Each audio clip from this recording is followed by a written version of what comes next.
मुस्लिम league नून के senior रहनुमा ख्वाजा साद रफीक की तबीयत नासाज हो गई है, जिसके बाद उन्हें Punjab institute of cardiology shift कर दिया गया, जहां उनके टेस्ट किए जा रहे हैं। इस बारे में मजीद जानेंगे डॉन न्यूज़ के नुमाइंदे नुमान लियाकत से। नुमान, क्या तफसीलात हैं आपके पास?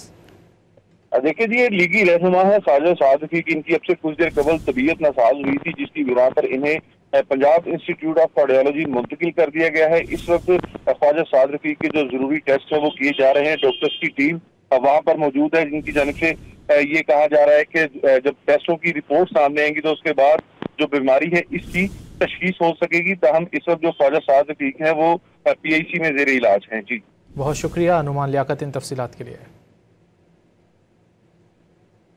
मुस्लिम लीग नून के सीनियर रहनुमा ख्वाजा साद रफीक की तबीयत नासाज हो गई है, जिसके बाद उन्हें Punjab institute of cardiology shift कर दिया गया, जहां उनके टेस्ट किए जा रहे हैं। इस बारे में मजीद जानेंगे डॉन न्यूज़ के नुमाइंदे नुमान लियाकत से। नुमान, क्या तफसीलात हैं आपके पास?